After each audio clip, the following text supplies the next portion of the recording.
down the hammer and pick up the pencil. You're about to listen to the Savvy Radio Show. Learn from real-life real estate investors, experience revealed with the Savvy Landlord as your host. Okay, here we go. We're in. Welcome to the first book club, Real Deal Opportunity Club. Yeah, I got the real OGs here, Anthony and Lucas, faithful young people. First of all, I just want to say I admire you, men. How old are you? 20 and 19-year-old that want to read. You know, I realize that people don't read. People want to be rich. They ask me all the time, how'd you get to 150 units? How do you own apartment buildings? How do you own this or own that or sell this business or buy this business? You know how? By reading books like this. Simple. It wasn't hard. On audio, it was 3 hours and a half. If you speed read it like my man Lucas did this morning, read the whole book in an hour, 30 minutes, put it on speed, you would probably grow and you'd probably be rich. But you're not here, you're whack. So we're going to get this on. You probably watch this later, probably think I'm arrogant. That's okay. No, because I'm just frustrated that people don't read. You've got to read. It's simple. Let me get this going too. I'm about to go off. Okay. You know, I realized people don't want to put the work in. Okay. We're here at the book club. People don't want to put the work in. Let me tell you something. I didn't want to do the book club. The reason why the book club actually started is because I want to get around like-minded people. People that want to be successful, people that want to be wealthy, people that want to read and want to grow. As I said earlier, if you just now tuned in to the Savvy Radio Show, bang, bang. I always say this. The reason why I'm wealthy is because I just read more books than you. And we created an opportunity today for you to read more books. And so why did I pick this book? I picked Build and Find Your Routine, to find your focus and sharpen your creativity. I think if you're a real entrepreneur, and I think that, Anthony, you are, that your mind is always running. Do you guys agree with me on that? It's like, or how about Lucas earlier today? Get off that phone. Lucas earlier today was like, it's okay. We're gonna have the best time of our life right here, man. Sometimes, I wish Kendall was here because she's like, Stephen, if one person shows up or if the room is full, you need to be giving your all out. And, I used to tour with a band called POD, and we would play one night, we would play with 50 people in the room, and then the next night we'd play with a sold-out crowd of like 2,000 people, and they played as hard as they did on the first thing. I want to give all I can, and I believe that the more that you give, the more that you receive. I want to give more that people just are shaking, that they got to return the favor. Just like Lucas, he's out here serving, and I appreciate Lucas. If you have any real estate in Oklahoma City and you're trying to sell it, you're trying to wholesale it, I definitely recommend True View, video service, 3D camera. I've rented out my units quickly with 3D view, and welcome to the party. And to the little party. Sit right there. You got the wrong book there. Grab that book. Get over away. Anyway, so did you see the video on what book we're covering? Yeah, the red one. Yes. The red one. Yay. Somebody got the memo. Yeah. All right. So the reason why I picked this book is because my mind is all over the place. Amazon produced this book. And I don't know if you ever read books like this before, but people, like very successful people, chime in and put their thoughts on it. Now, this is really weird. So I used to be anti Kindle, and so this book is very extreme here. I have notes on my Kindle. I have notes written in here, and then I have type notes. Oh. So this is going to be all over the place because I have read it, listened to it, read it digitally, paperly. So we got, what's your name here? Diana. Diana, I'm Stephen. This is Anthony. This is Lucas. And we got David. Did not drive up here online. He came last time. So we're going to get this going. All right. So first of all, Diana read the book. I ordered the book. Oh, you didn't get it yet? So we're already ahead? All right. See, man, I don't know how to run a book club. Well, he didn't know this was the book either. He read a different book. Yeah, multiple books. Think and Grow Rich, Millionaire Fastlane. Oh, you saw all those books that were on that? You read all those? No, not all of them on the sheet. But All right, man, I need to get better at communicating. All right. We can cover this book, and it's a really easy read. It's definitely worth buying. It was very reasonable priced. It was like $7. I don't know, $10. Text around. Either or. Well, it was worth it. We can talk about this book if y'all want to talk about it. I can do 20 minutes real fast, and we can talk about other books. It's hot in here. Anybody want any water? Anyone want water? Yeah. All right. Okay. I'm ordering it right now. I think I left my phone in the car. I was looking for my phone. All right. Manage your Well, what do you guys want to do? And when someone's online, they just watch. They're consumers, not contributors. What about Facebook Live? Well, they just watch on Facebook. I guess we could do Facebook Live too. Another job for you, Tech Wizard. Yeah, I have my phone. All right, that would be good to promote it. Yeah, I don't have, okay, I know you don't want to hold the phone, and I don't want to stop this thing because I want to get out of here. You can go Facebook Live off of my phone. What is that? A dictionary? Yeah. Dang. Yeah. Okay. Oh, look, $7.58 on Amazon. It's worth it. A lot of my friends have read it. I think. Oh, what's the Audible version? You got your, The book? Yeah. you got your Facebook? Yeah. Should I turn it around? Should I? Do that? You good? Is this going already? Yeah, it's live right now. Should we flip it around so it's like selfie mode? It's $4.89 for the Audible version. No, I don't want We can go what? Yeah. No, everybody's on this type of screen. Great, right in my face. Yeah. Question is, Fine. is it? Oh, we got 3 people watching. Well, Boom. Man. Told you Facebook Live. All right. So, Lucas, you're awesome.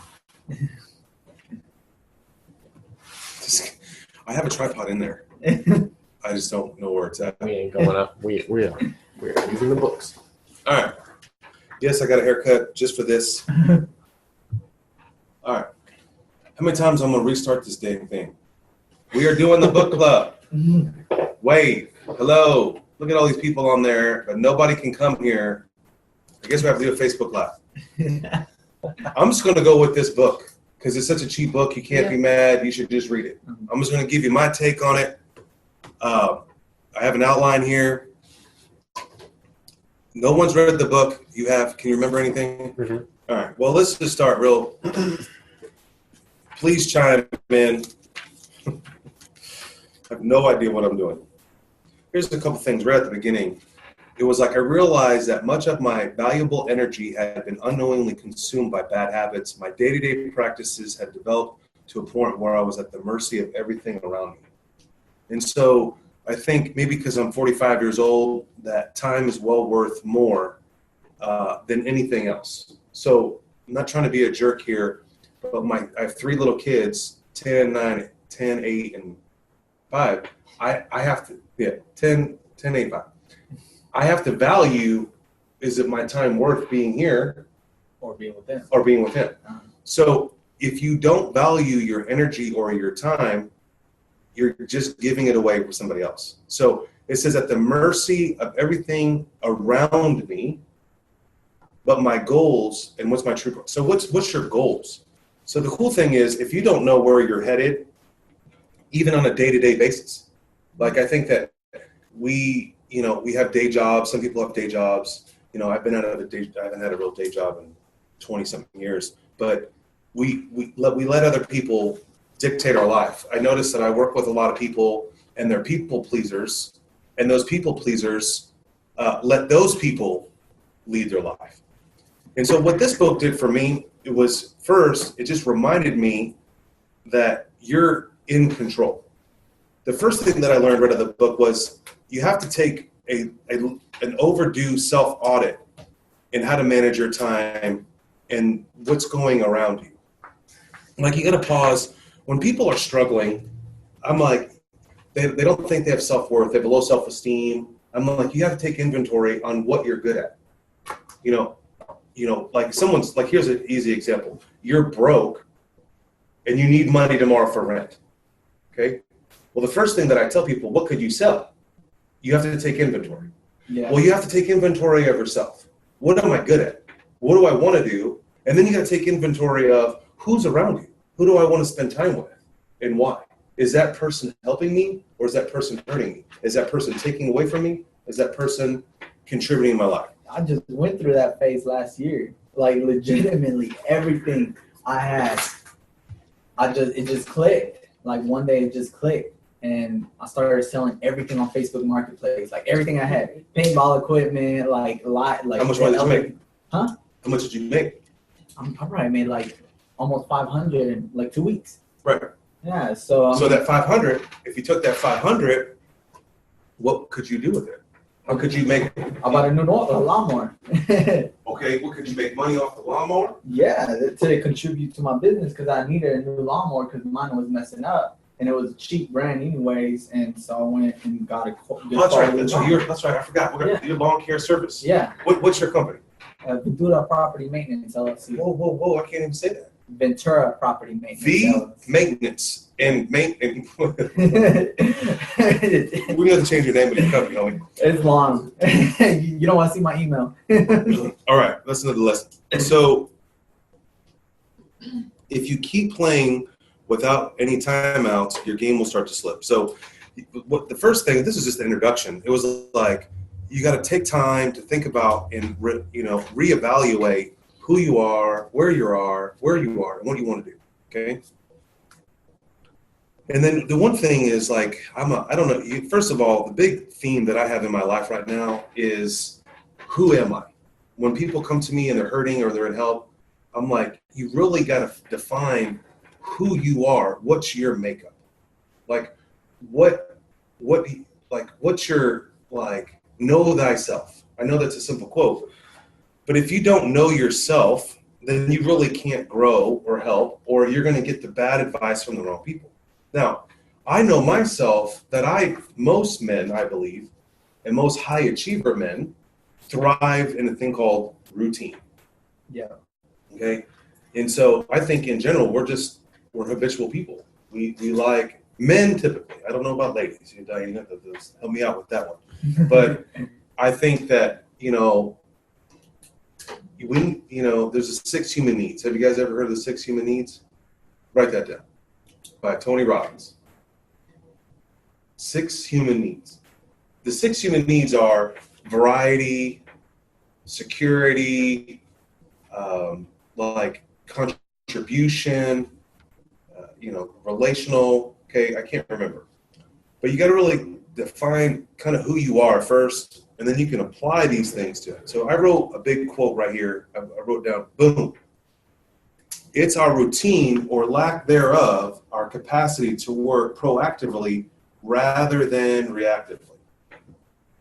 Okay, so what's the difference between reacting and being active? Give me what's reactive? You react to something that happened. Okay, and then actively is? You're in the moment. Okay, no, actively. You're creating. Figure out how to get out of. Yeah. So which is better? Which is better? Actively. Reactive is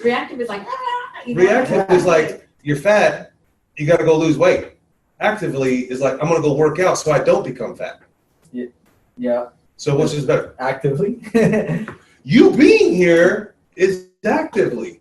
So think about it. It says it's our routines or lack of our capacity to work proactively rather than reactively. We want to be proactive instead of reactive. I said it wrong earlier, instead of active. And our ability to make things happen. All right. Of course, you just do it. I mean, these are all my notes just for the first 3 pages. So this is why I picked this book, because I don't know, how much was it on Amazon? $8 delivered. And actually several of my friends have read it and they said, wow, I didn't know. You'll when you receive it, you'll love it. I'll read it right here. It says, seldom do we stop doing what we're doing to think about and rework what we're doing. Obviously, whatever you're doing is not working. The biggest problem with any routine is that you do it without realizing it. Bad habits creep in, especially as we naturally accumulate or acclimate to changing work environment. So you got to have, so what's my routine? So I have kids, they start going down at 7. I started working out at night. I gained a bunch of weight and I'm like, man, I gotta work. It's getting out of control. And so I was like, I gotta figure this deal out. To add it to your routine. I gotta add it to my routine. Now, since I've kind of semi-retired, before my routine was what time did I wake up in the morning? What time do you wake up? I wake up. See, you don't even have a routine, that's why you suck. No, No matter what time I go to sleep, it's like automatic clock. 7. 7. So, okay. 4.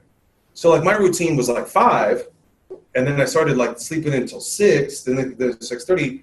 So then I couldn't work out. But I noticed this week I've been phenomenal because I've woken up at 5 o'clock every day and I've worked out. I have a better routine. So you got to be cautious of your routines, because like my routine changed because my work changed, but it didn't help my goals. What was my goals? To lose weight. So what happens was I was waking up later, 6 or 7, then I had to get to work. And then I would like go work all day, come home, then lay the children down, and then go work out. Now I loved working out, but that routine hurt me. Mm-hmm. So you worked out twice in one day? No. Once I had to choose, and no, this week I changed my routine to wake up at 5 and go to work out at 6 to 7, and I'm just more productive. Yeah. And I made it more of a priority. At 7 o'clock at night, if I had a bad routine, what happened? I always like, well, the Thunder game is on. My daughter was in the bathtub a little too long, and that variable affected my routine. But my routine at 5 a.m., who affects that routine? Yourself. Nobody, just me. Yeah. So you got to manage your day-to-day like your routine. And so when you get into here, I don't know if you struggle with technology, but there's 3 or 4 solid chapters in here that goes into technology heavily, how it has affected you. I read today, because I finished the book today. I read the book that it was like America watches so many hours of TV. Okay, well they broke it down. This is crazy. Like hopefully this will that you're sedentary, sitting. If you watch what Americans average television, I don't know what it is, that you will lose potentially 8 years off of your life because your body has declined because it's been sedentary. Yeah. No, I don't know about you. Have you had a routine where I come home, I eat, and I watch TV? That's a normal American routine. Yeah. And so, is that routine helping me? You have to take inventory on your routines, and then you got to think about them. Are the bad habits creeped up? Because my mind was like, when you're tired, I was already assuming I deserve to relax. I had a hard day. Yeah. Let me eat another slice of pizza, which I don't eat. It says it right here. We're on page 18. It's creeping in. All right. So stop waiting and be proactive. So let's.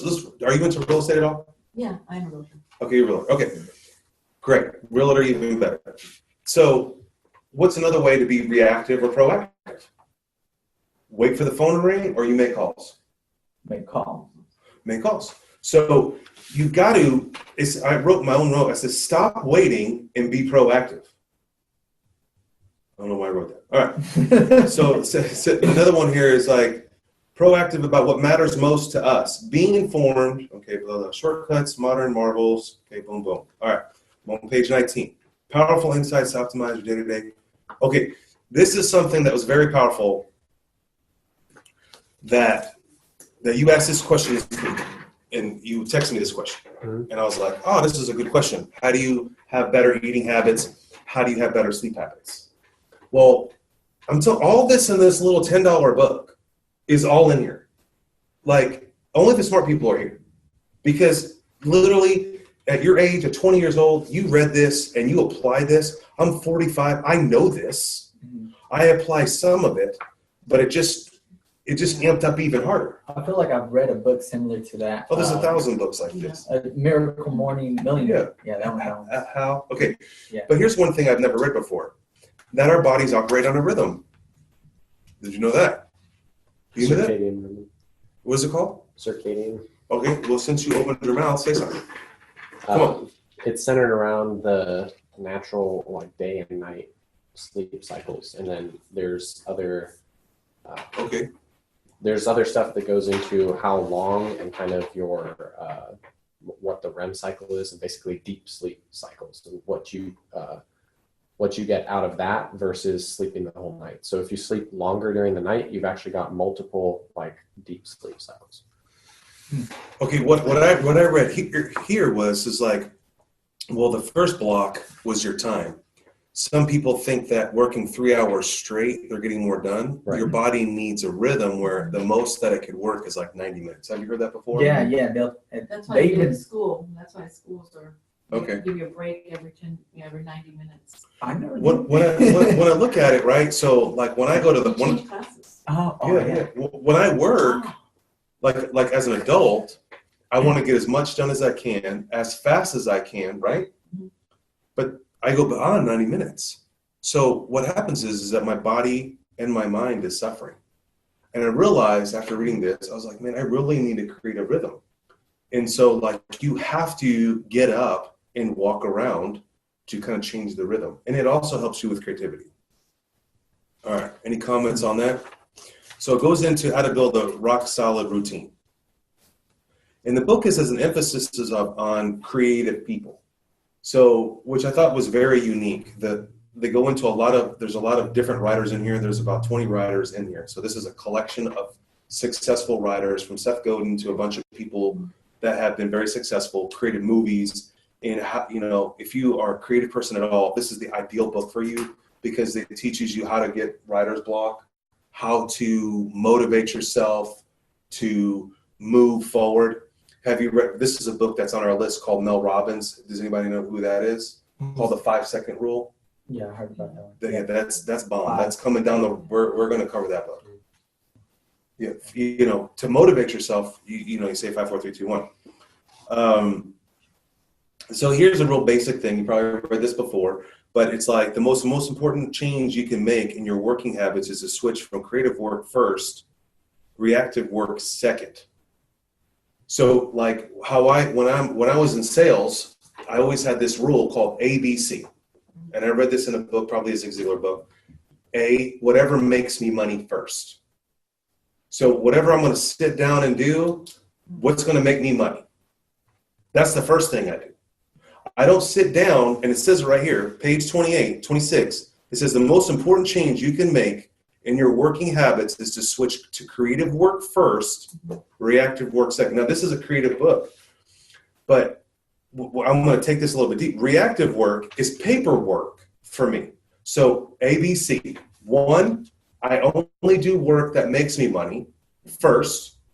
Then the second thing I do is I do work that I follow up with people that can make me money.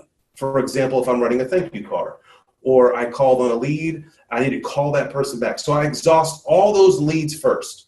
So if I'm buying houses, if I'm selling a DJ service, or I'm selling something, the number one thing I'm going to do first is I'm going to what's going to make me money. Because I have to provide for my family. I have an empire that I have to sustain, okay? It's real simple. Number 2, whatever's going to follow up that can make me money. And then the final thing that I do, which is the least creative work, is this basic paperwork. So, I got to do a contract.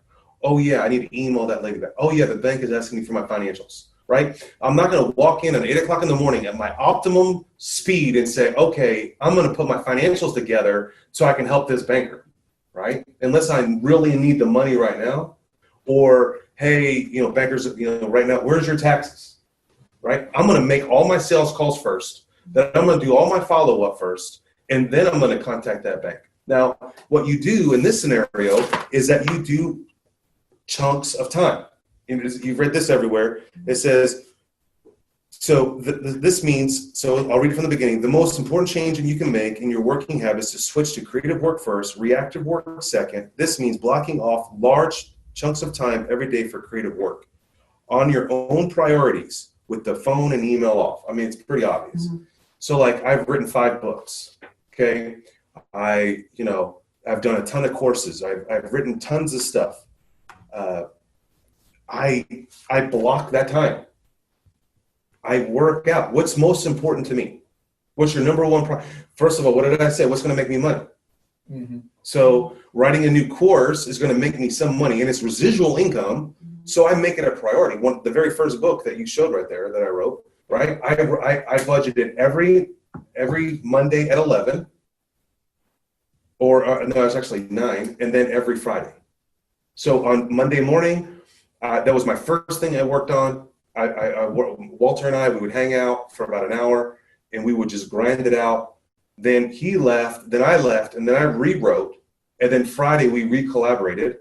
Then I went over the weekend, I let my mind pause, and then I grinded it again on that time frame. But it was only at that time. And then after I was done with that creative hour, I did whatever I needed to do, back to my normal routine.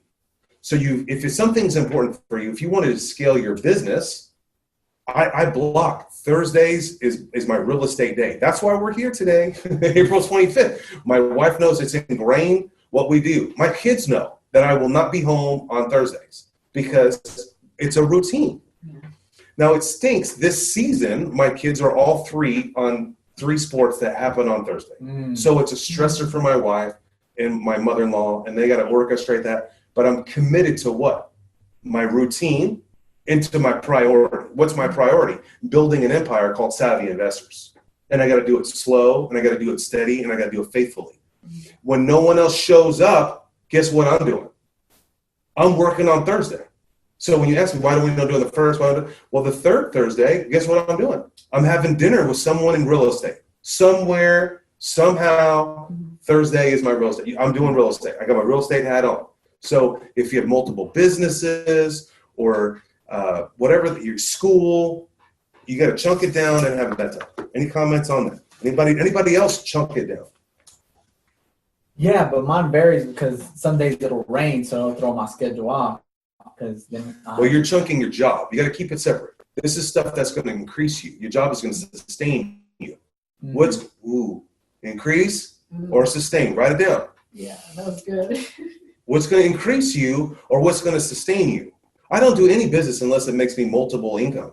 Like it's residual.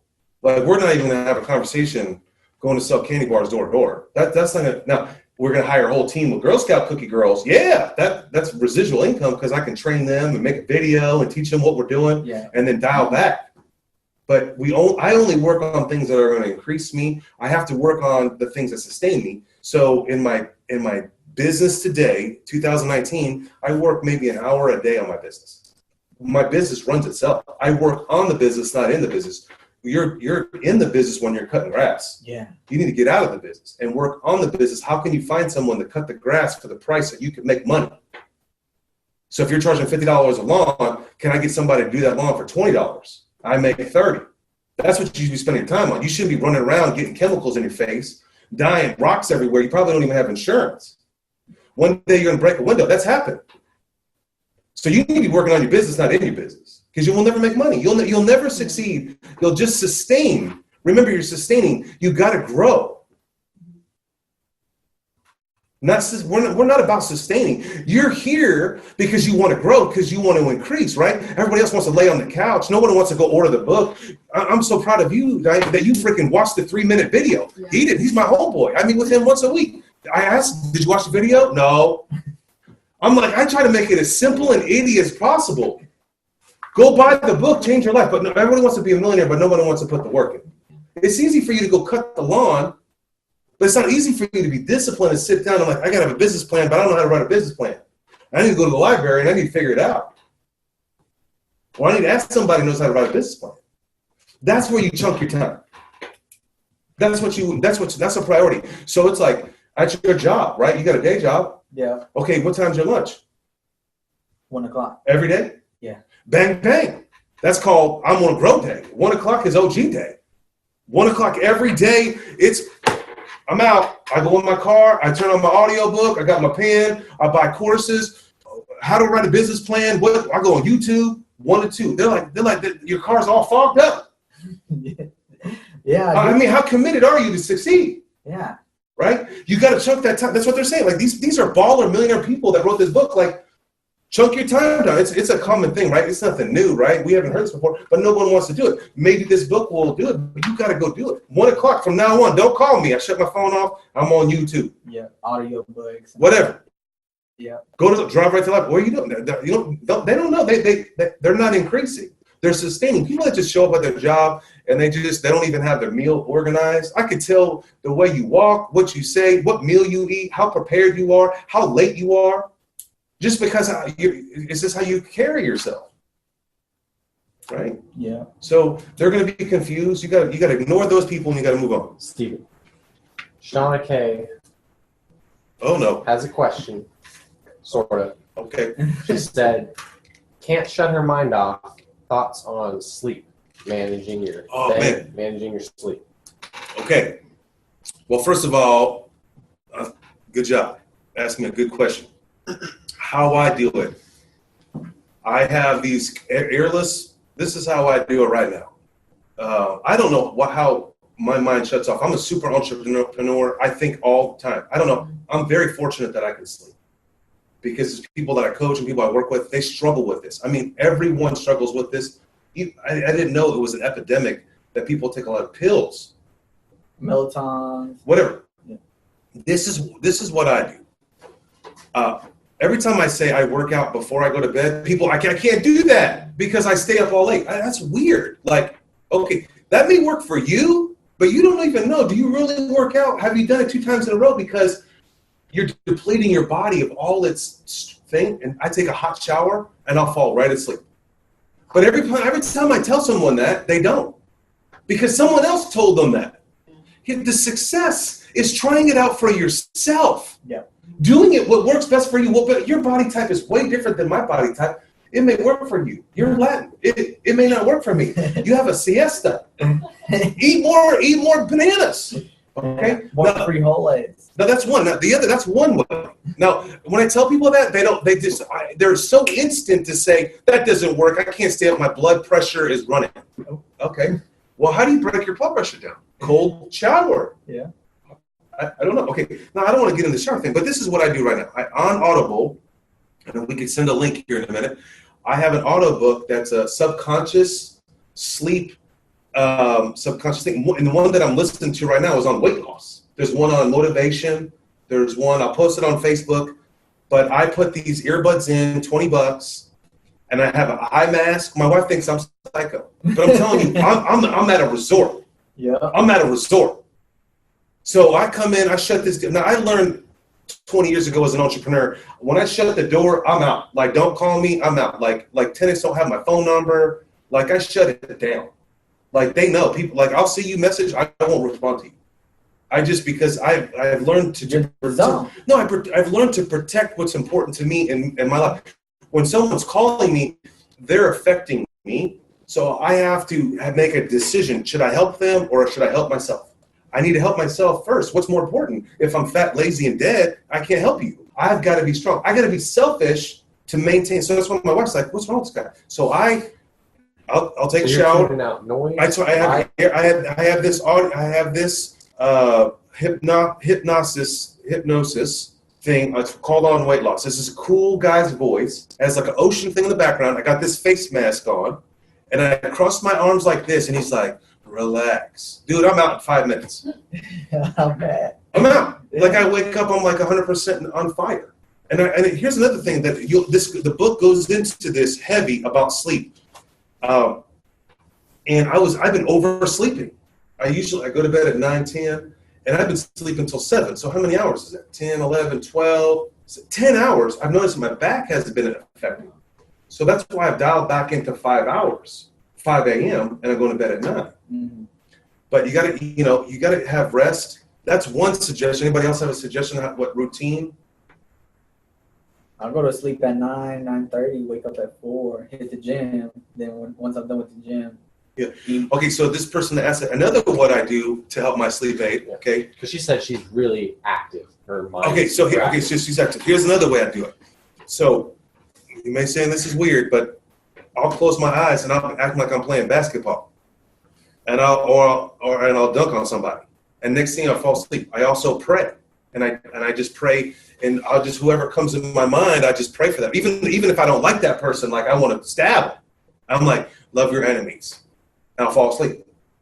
Or I'll do this. I use imagery in my mind, like I'm on a motorcycle and I'm riding, and I fall asleep.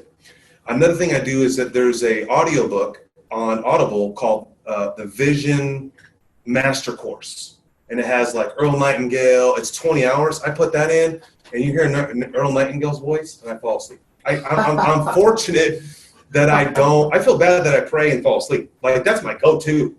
Like if I'm getting sued, like I've gotten sued before, and I'm like I got case tomorrow, and I got everything planned. I just try to shut down and I focus on something else. I focus on what is it going to look like when I reach this milestone. What's it like right now? I've lost a bunch of weight, so I'm like, what's it going to look like when I don't got big this anymore? What's it going to look like when I'm a size 34 pants?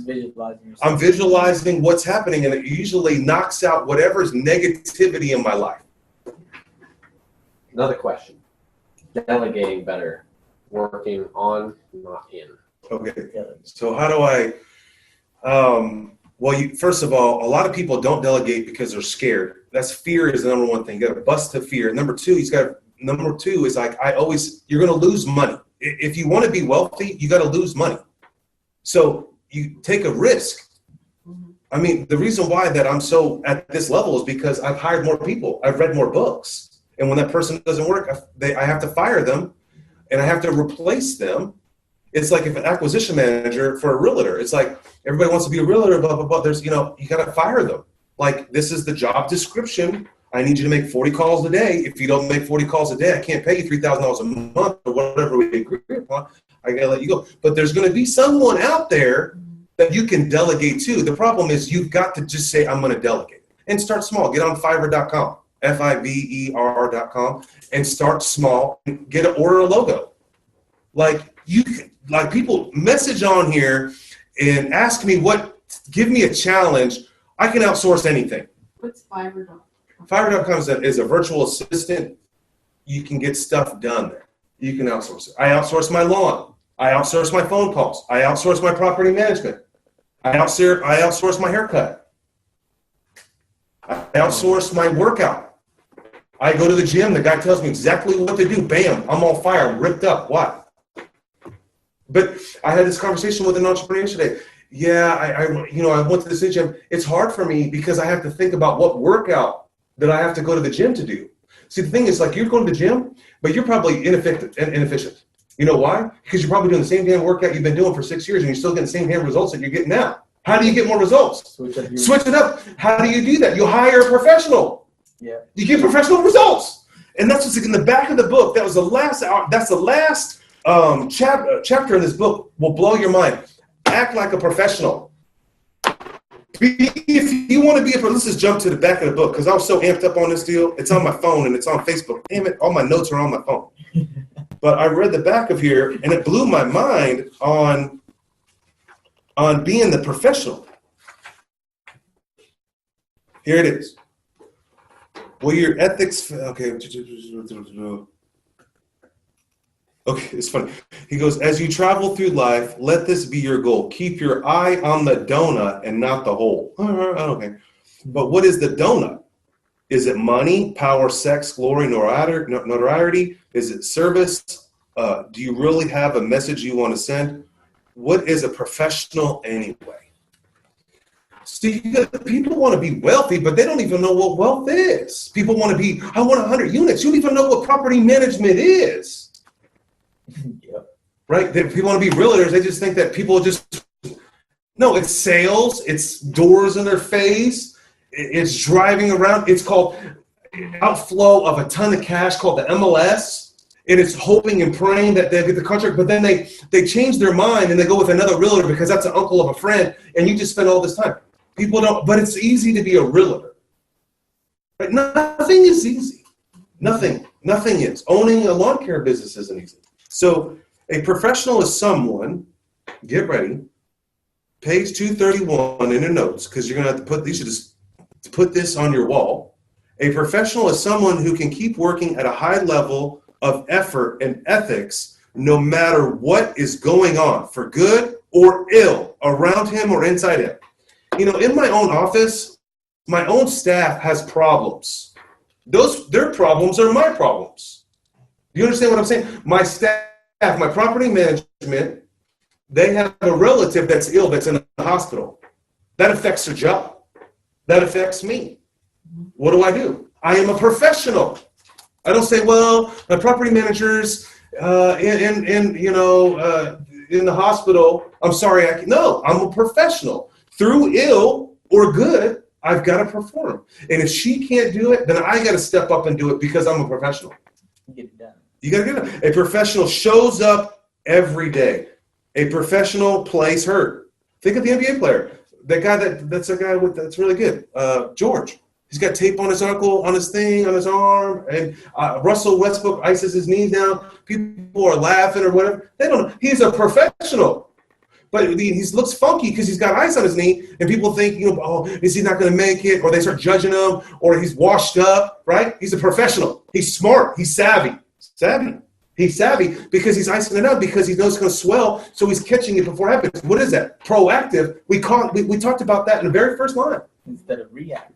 Yeah, reactive is like after the game, I'm going to ice it down. I'm going to be cool out here. No, that dude's a baller. He's like, he's got giant ice packs on him. Have you seen him? Yeah. I mean, I'd be worried about my contract if I was the CEO of Thunder. Is this dude hurt? But he isn't, a professional plays hurt. A professional takes either success nor failure personally. I take failure personally. Now, I don't let it hinder me. Failure is feedback, and I push forward. In the end, for me, it comes down to the work itself. A pro gets younger and more innocent as he or she ascends through the levels. That's you. That's the young ones. It's a paradox. We get salty and cynical, but we creep closer a little bit. I was cynical before. No one showed up. No one's on the thing, right? But I fight through it. I don't want to be here. I told you I got 3 children that are at games that I just missed. I called my wife. No one showed up. I'm about to connect this deal. Where's the game? And she's like, the game just ended. We're all the way in Bethany. We're going to be 30 minutes. Okay, we'll be home soon. Right? I was salty. I was cynical, but I creep closer. Maybe one fan on Facebook was like, oh, the savvy dude's legit. Let me buy his little $20 book. I don't know. To the wonder, you have to, or you can't keep going. Any other motivation will burn you out. I'm a professional. I'm a professional speaker, right? I write my PowerPoint before I go to the thing. I got all my notes done before I showed up here. I didn't show up here. I had to read the book. I was disciplined. I didn't want to. I was reading the book today. I'm like, I'm not going to show up to this deal. I didn't read the book. I'm a professional. Are you a professional lawn care guy? I'm a professional. You're a professional realtor. You're a professional service provider. Be a professional. All right. Any other questions? What were your thoughts on the managing and or banishing multitasking that he covers? Whoever read that. Okay, so what he's saying in the book, who is that girl or girl?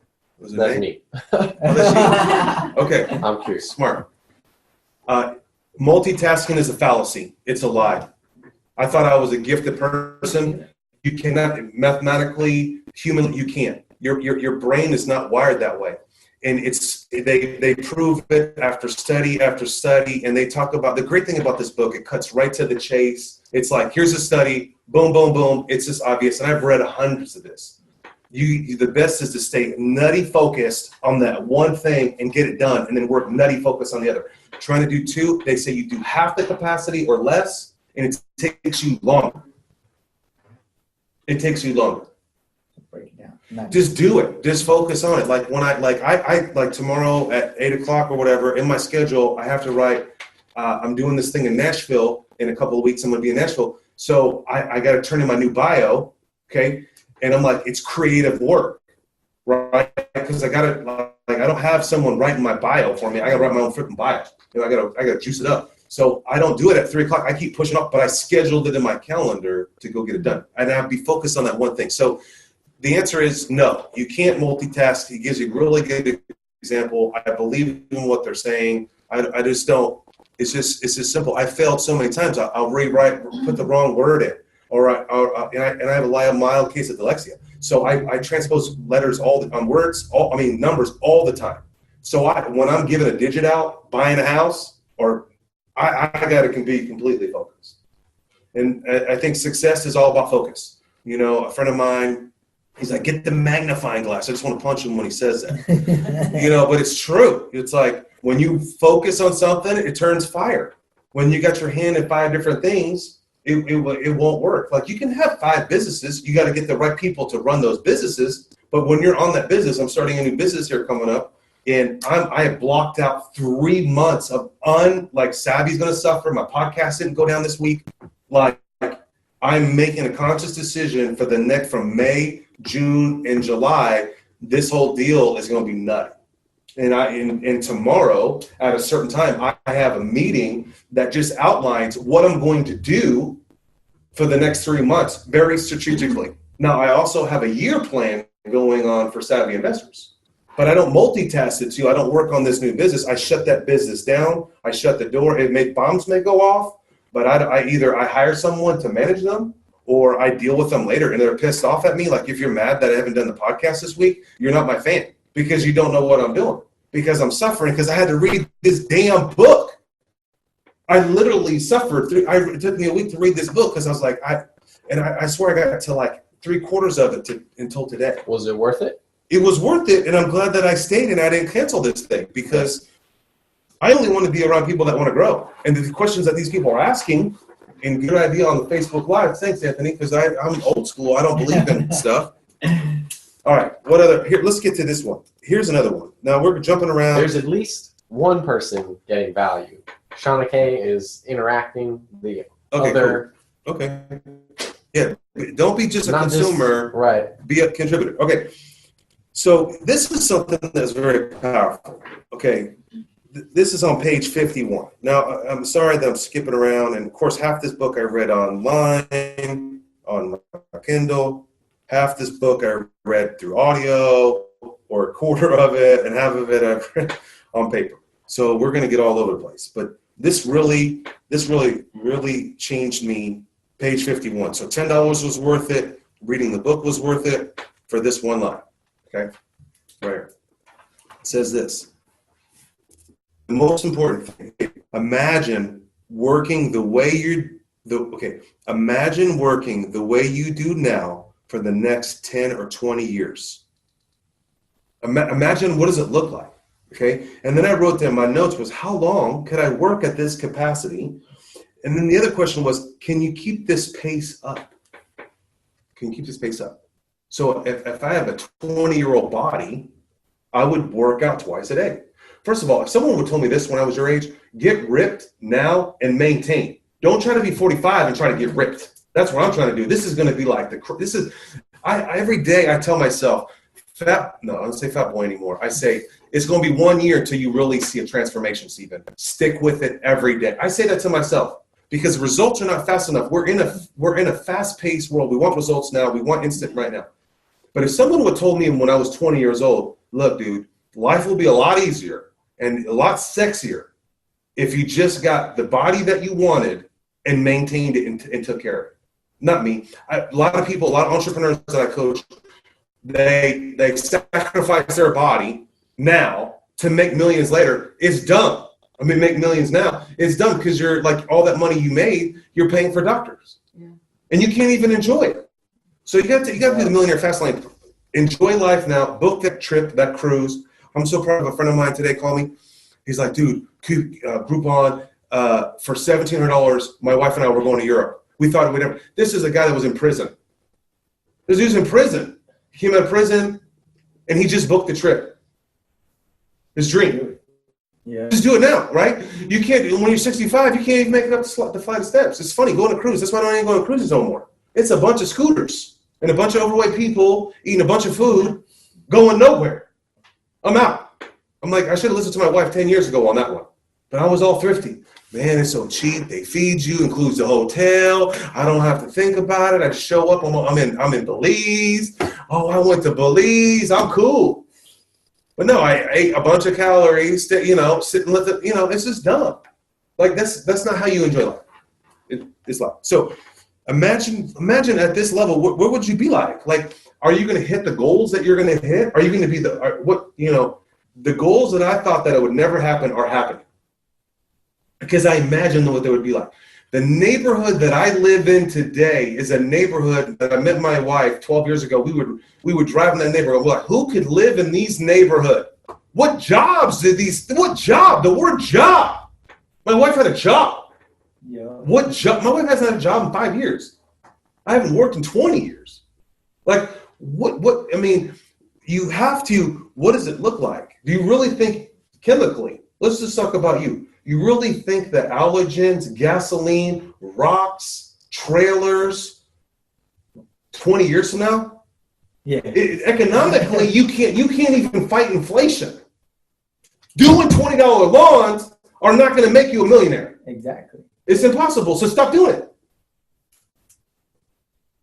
Yeah, you're fearful. Yeah. Yeah, because that's my only way you're going to be rich is you got to step in faith. You got to do the job you don't want to do. You got to do the things you don't want to do.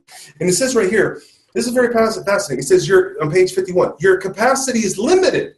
Wow, you're limited. You only have so much time on this earth. You only have so much health on this earth. Why are you throwing it on some rock that you're making $20 for some lady that's going to fire you because some boy down the street's going to do it for $15? You have no one that cares about you cutting their lawn. There's no residual game in the game. And it's a price-sensitive thing. Price-sensitive. Yep. You're going to compete with someone else. Get out of that. It's a waste of your time. Seriously. You make more money sitting in a library reading this book than you would cutting somebody's lawn making 20. The strategies I told them today what could change his life. One thing.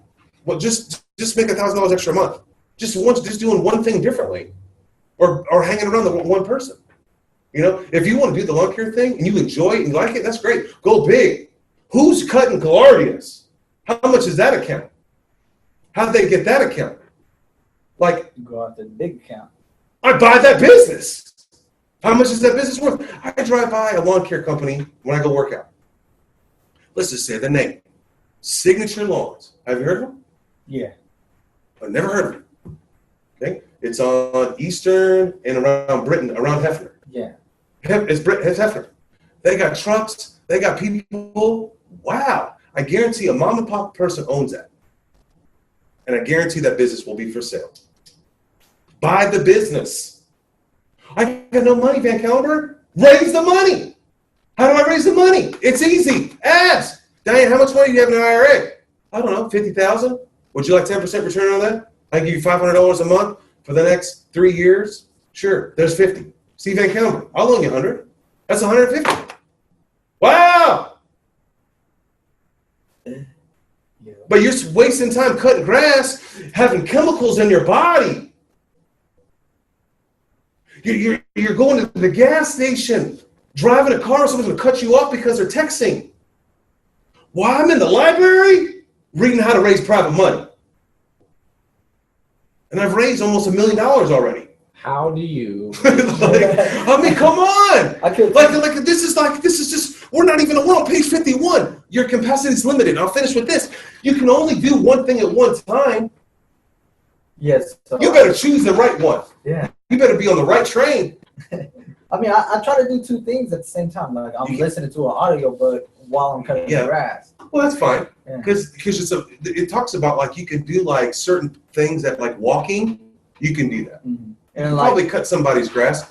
yeah, because I mean I've done it for so many years. Yeah, I mean, but if you were my son, I'm like, go get a security job and make $10 an hour sitting in a car. Listen or- to the audiobooks. Yeah, I know. I can tell you a number one artist right now that's worth millions of dollars. He started out in electronic business. All his songs are on the Lincoln commercials. He's been in 3 huge bands, and when he started out at 19 years old, he took a security job. He sat in a car or in a thing, got his cleat license, and read every single manual on every single keyboard, and he's a producer now. Right? He made $10 an hour like you're making, but is there any chemicals in him? No. Right? He's in the car with some AC. Now he's multi-millionaire, traveling the world. Right? Yeah, you can listen to an audiobook, man. But that's are you writing goals down? Or you got a plan in front of you? Somewhat, yeah. I got it right here. Like, Okay. What's the question? Well, actually, I was going to touch on how do you, because you mentioned read in the library. I was going to ask, how do you personally make sure that you're applying what you read and not just reading, not just consuming, but also applying it? What do you do personally? Like And then I have another. like whatever I read, I apply. I just do whatever it says. Like the reason why I'm rich, wealthy, millionaire, whatever you want to call me, I'm rich. I would be broke. I'd be rich broke because I have the freedom of life. I'm not scripted, right? Well, it said I just read the book, Rich Dad Poor Dad, buy assets. So I just started buying assets. Like I just applied it. So it's like chunking your thing down. I'm like, this is really big in the book right here. It says, it's highlighted. I got 5. I mean, imagine what it looks like 10 years from now. I know because it's easy for me. I'm 45. What does it look like when I'm 50? I can tell you. I don't want, they're personal goals. And they're psycho people on Facebook. Then Josiah asks, would these values and practices work even for people who have no ambition of being super wealthy financially, but still wants to have absolutely. a healthy lifestyle? You don't have to be financially successful to be happy. Because he knows like, you're an entrepreneur. Yeah, like I'm telling you, you should read. I'm reading Unscripted, and that's probably our last book that we're going to end with. But it's like freedom is not money. Freedom is peace of mind, knowing that you're not following what everyone else is doing. If you're happy cutting lawns, then by all means, go cut lawns. But don't be mad when you're 40 and you're broke and you're in a very high competitive market. yeah. I don't want to be cutting all right. lawns. Well, if you want to be rich, but you don't have to be rich. Rich is nothing. The government can take it away. You can get sued. Yeah. I only say that because that's a word to propel people. I'm like, I feel like the scales are lifted off. 45 years I've been lied to. Go get a degree. I was coaching this dude yesterday. He broke my heart. 38 years old, and he's like, he felt like he wasn't worthy enough to leave his job because he doesn't have a degree. He makes $75,000 a year. He has a good living. He can buy houses with it. He has a few houses. He's not married. I'm like, you're successful, homie. Like, what are you talking about? What's success to you? So success to me is success to different. Adding another zero to my name, I really prefer. Being a millionaire is just a cliche in my mind. It's more debt. It's more problems. When I got to 25 houses, I thought I made it. Now I'm at 100 some houses. It doesn't matter. I don't want to hide it and tell people you can look me up. It's irrelevant. It's not your character. Money just magnifies who you are. If you're a douchebag, you'll just be a motivated douche. I mean, you'll be a bigger douchebag with more zeros. Yeah. My main thing is just being financially free. Well, that's the question she asked. I think all these principles and these books and everything that we're going to read for the next year will only make your life better. Like, if you're happy with where you are, yeah. So this doesn't have to be a financial thing. Is that? Did I answer her question properly, Lucas? Mm-hmm. Okay. All right. What's another question? Do you have another one? No? Okay. Perfectionism. She talks later in the book. Yeah. Okay, so I got hit hard on that one too. Okay, so there's a section in here about professionalism. So I think I'm a recovering perfectionism. And the terrible thing about being an entrepreneur, it has to be my way. It has to be perfect, and I only do it better. When I dropped that, my life changed. They spend way too much money in my property management. Like they do. It drives me crazy. I know I can get it cheaper. I prove it all the time. Mm-hmm. But I just have to set the fact, what freedom do I want and what is it going to cost me? So you got to drop the perfectionism. People are not going to cut the lawn the way you want to cut it.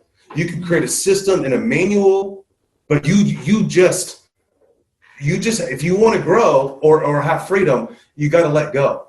And the thing that I have read, and it's a book called Finish by John Acuff. It's a great book. It's on our list.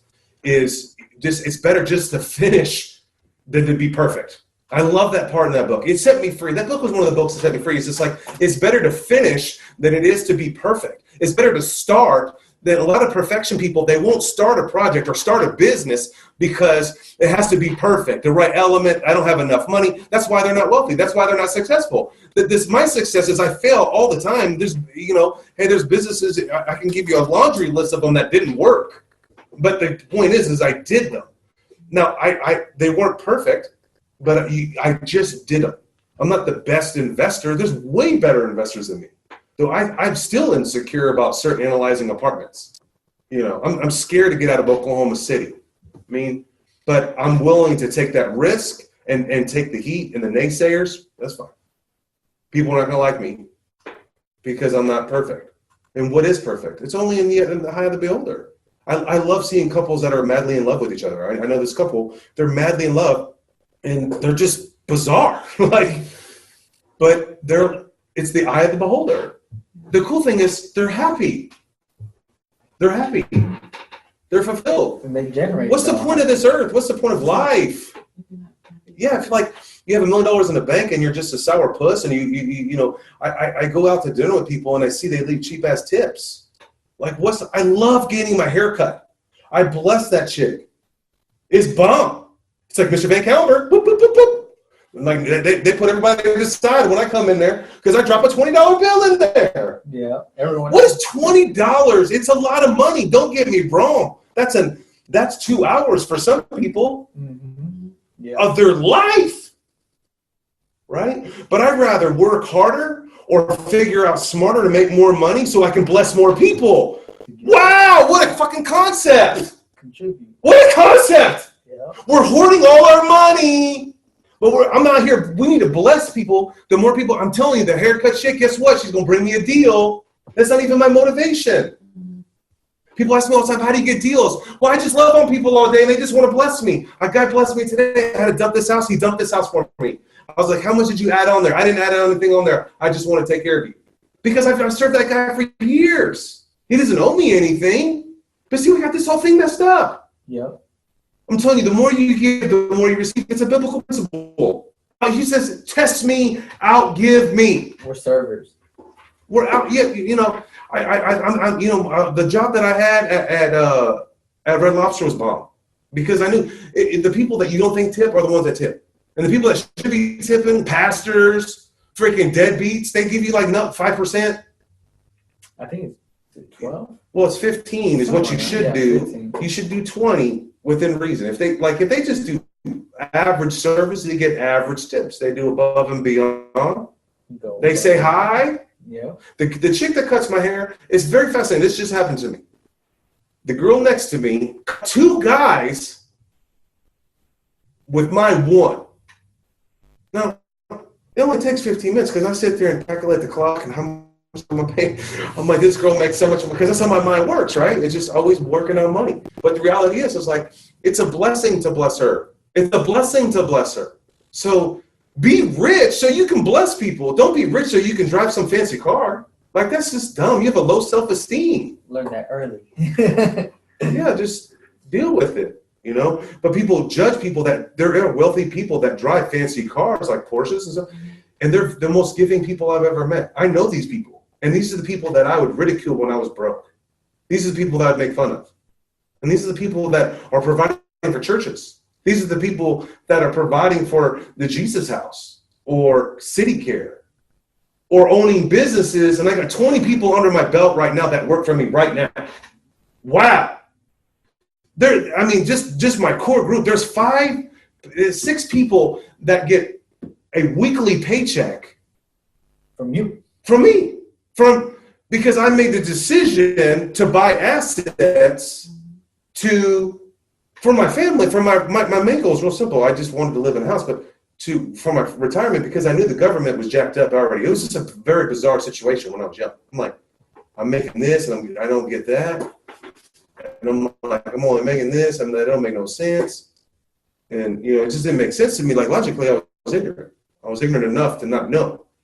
But I'm honored to provide for these people, right? So if I didn't read books like this and manage my time so I can work on my business, so I can be a better business owner, so I can hire more people and help more people, right?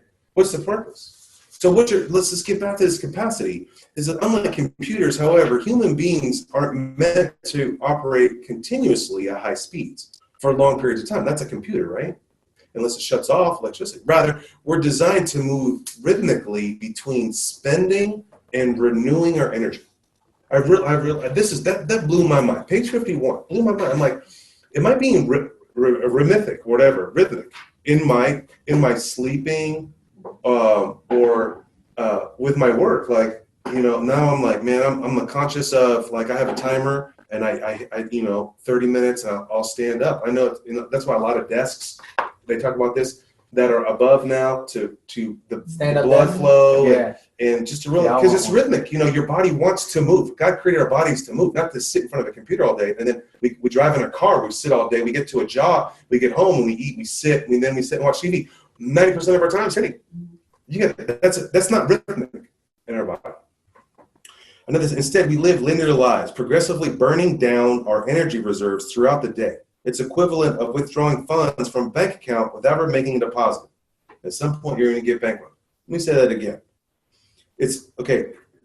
We have linear lives, progressively burning out. I see a lot of people burn out. Like, they work really, really hard. Their marriage is jacked the F up. They don't have purpose in life. Their wife left them. They cheat, because they're burned out.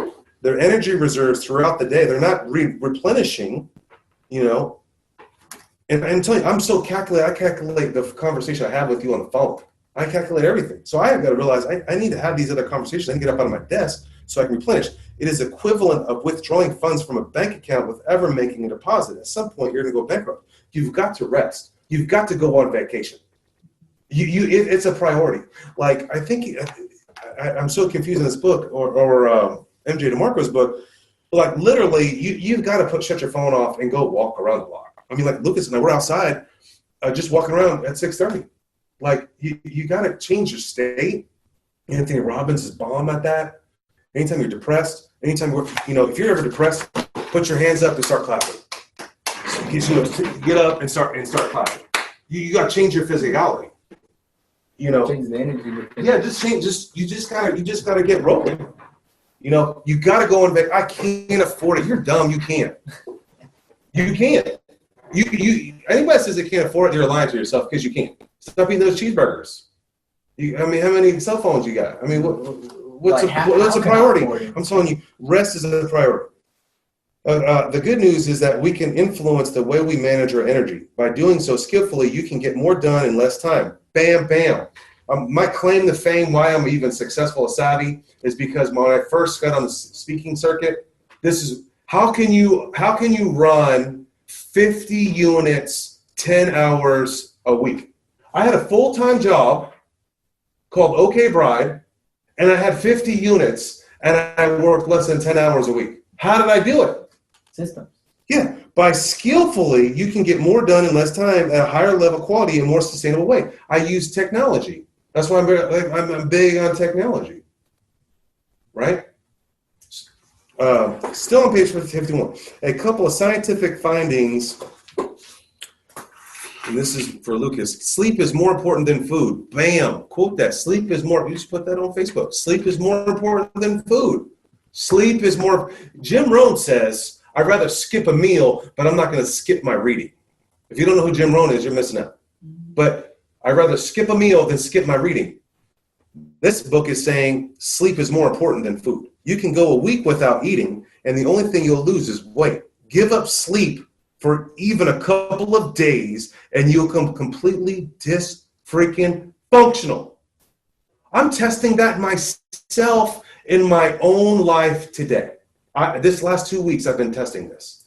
And I've noticed I'm going to bed at 9, I'm waking up at 5, I'm on fire. I'm at 8:22, now I'm amped up right now. I had a little sugar drink in there. But the reality is I'm usually falling asleep by now because I'm burning out. Yeah. I want to get more done. Well, get more rest. You can, give up sleep for, but even so, you'll too be willing to trade away an hour of sleep is the false belief, Lucas, that it will give us more per hour of productivity. In fact, even very small amounts of sleep deprivation takes a significant toll on our cognitive capacity.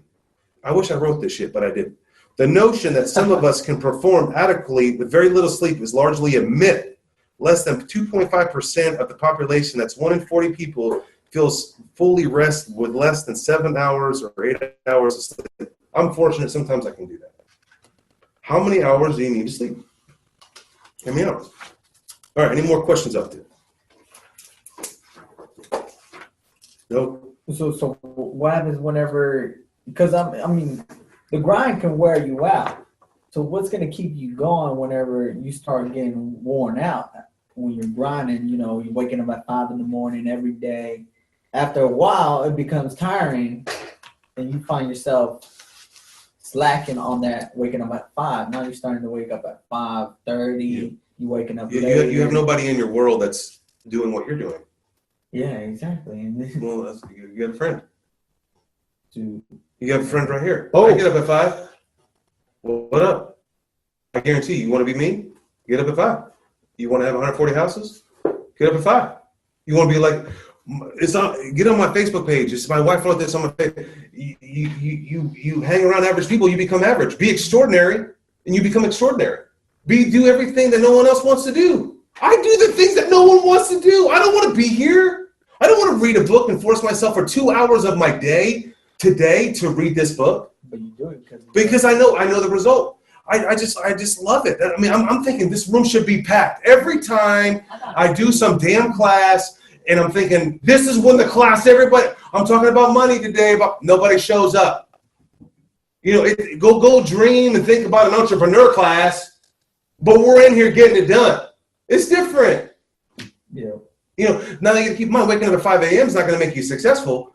Going to cut grass at 5 a.m. is going to make you successful. Doing the right things at 5 a.m. is going to make you successful. And the key is, what are the right things for you? That's what you got to define. That I can contribute to our goals. Right. It's just like, what is it? Like I gave you one little plan. Like at 1 o'clock, just start that for one routine. 1 o'clock is my time. Like my wife knows Thursday is my time. It hurts her this season right now. It's murder. It breaks my heart. But I'm committed to this real estate thing. If I expect to make $300,000 this year, I can't take a day off. I committed to Savvy. I committed to this book club. We have this book club idea. We're going to reach different people in a different avenue. We're going to get on the World Wide Web and help people. This is some grandiose deal. But if it's got to start with us three, I'm going to keep going. Small things. Yeah. I mean, it was my first house. I mean, what's the decision? I don't know. I'm taking a risk here. I don't know how much longer this is going to stay. How much did I tell you this is worth to me? $1,000. $1,000.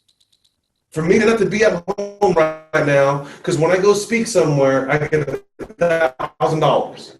So when I go to Nashville, it's got to be worth $1,000. Being cool on Facebook don't mean nothing to me. People hate me anyway. If they like me, they would be here. Or they're just lazy on the phone. Yeah. It's real simple, man. I'm telling you. It's real simple. When you get dialed in on this deal, it's like, I'm like, does that dude like me? If he doesn't like me. Is he on my team? Is he off my team? Is this going to help me? Is this going to hurt me? Well, I'm going to put my mouth. This is real. You want to lose weight? You want to be ripped? Think about everything that you put in your mouth.